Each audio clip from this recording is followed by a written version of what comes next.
9월 28일 오전 9시 30분 세인트루이스 홈으로 가는 LAFC인데요.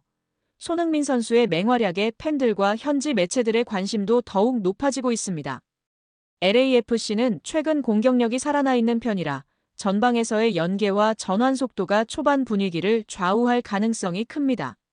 세인트루이스의 강한 압박 대비 LAFC의 전진 패스와 측면 침투가 얼마나 풀리는지 보시면 재미있습니다.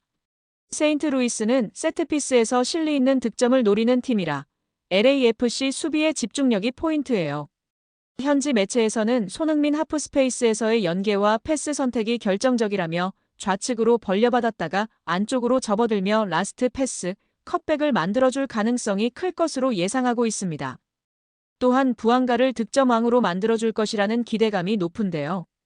LAFC는 빠른 전환과 측면 오버로드 좌측에서 풀백, 윙, 세컨드 스트라이커의 삼각 연결로 세인트루이스 우측 수비를 흔드는 패턴을 어떻게 보여줄지 관심있게 지켜봐야 할 것입니다.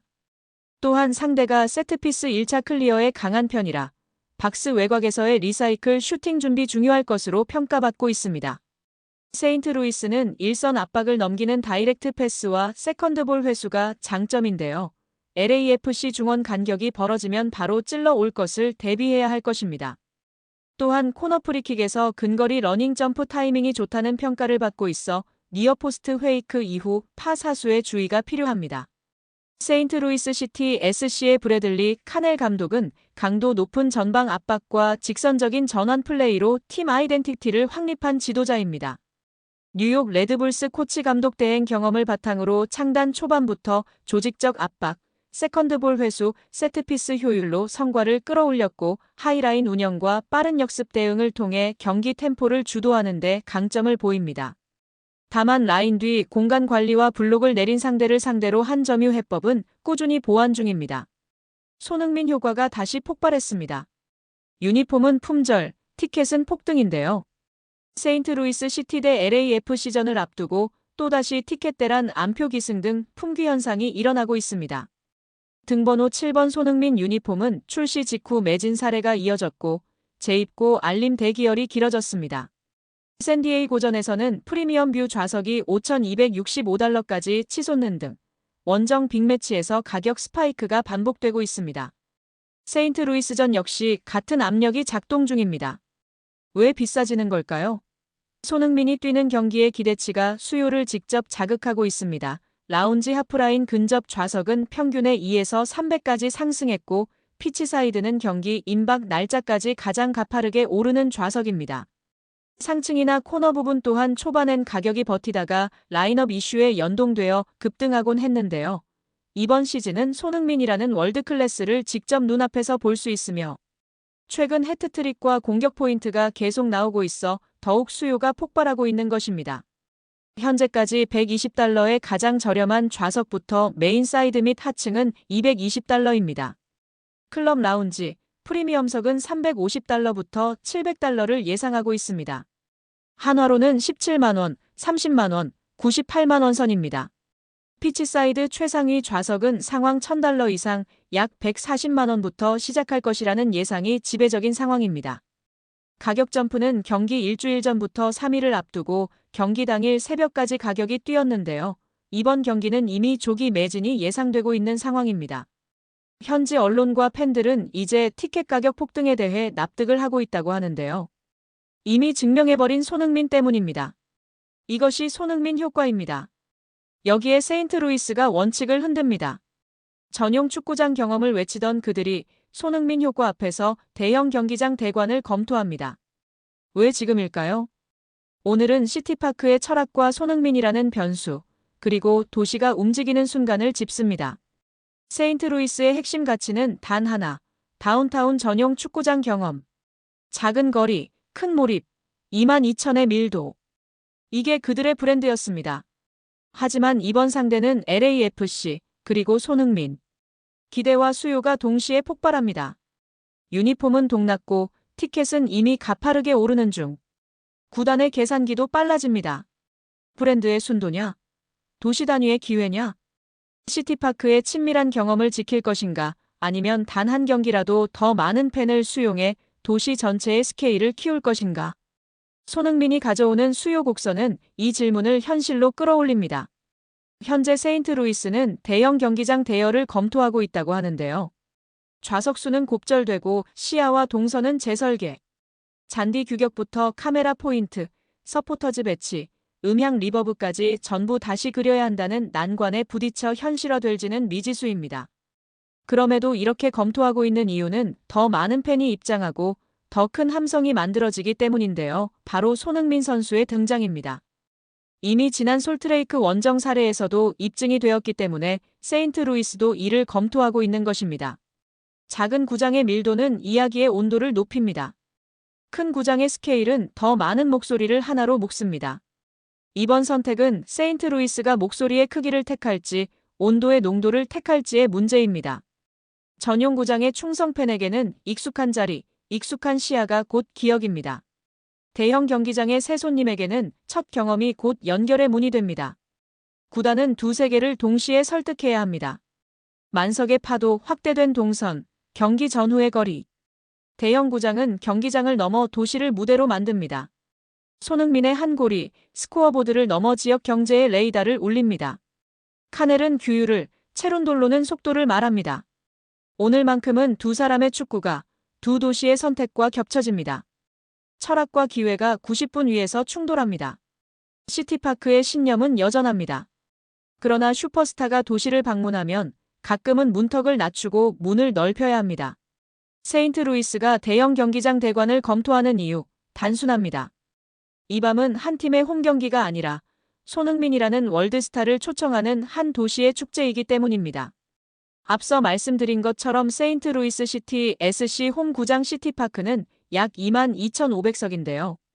확장가변 좌석을 포함한 이벤트 데이에는 소폭 확장을 해오고 있습니다. 이미 지난 시즌부터 만석까지 평균 관중수를 자랑하고 있는데요. 보통 경기에서 22,000의석의 티켓 판매량을 가지고 있습니다. 이에 손흥민 선수가 합류한 LAFC와의 경기는 스탠딩, 가변석 포함해서 23,000석으로 500석가량 확장할 것으로 보고 있고 이조차도 무조건 매진을 예상하고 있습니다.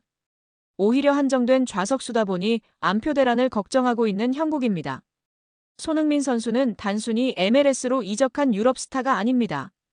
그는 여전히 최고 수준의 무대에서 경쟁력을 유지할 수 있는 역량을 갖춘 선수입니다. 손흥민 선수의 MLS 도전은 미국 현지에서도 큰 관심을 받고 있습니다. 미국 스포츠 전문 매체 ESPN은 최근 메이저리그 사커 MLS에 합류했던 20명의 슈퍼스타를 분석하며 성공과 실패를 가른 기준은 나이가 아니라 지속 가능한 경기력이라고 간주했습니다.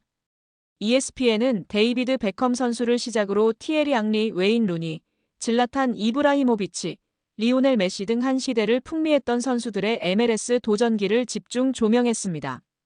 흥미롭게도 단순히 나이가 많다고 실패한 것은 아니었습니다. 성공한 선수들의 평균 연령은 32.4세, 실패한 선수들은 31.4세였습니다. 나이가 많은 쪽이 오히려 평균적으로 성공률이 높았습니다. 관건은 마지막까지 유럽 최고 수준에서 경쟁력을 유지했느냐였습니다. 베컴 선수는 LA 갤럭시에서 MLS의 브랜드 가치를 향상시켰고 루니 선수는 워싱턴에서 뛰어난 경기력과 리더십을 발휘했습니다. 질라탄 선수는 LA 갤럭시에서 56경기 52골이라는 놀라운 기록으로 리그에 강한 인상을 남겼습니다. 메시 선수 38세는 여전히 인터 마이애미에서 리그를 지배하며 MLS의 레전드 반열에 올랐습니다. 반면 로렌초 인시네, 올리비에 지루, 가레스 베일, 세르단 샤키리 등은 실패한 사례로 언급되었습니다.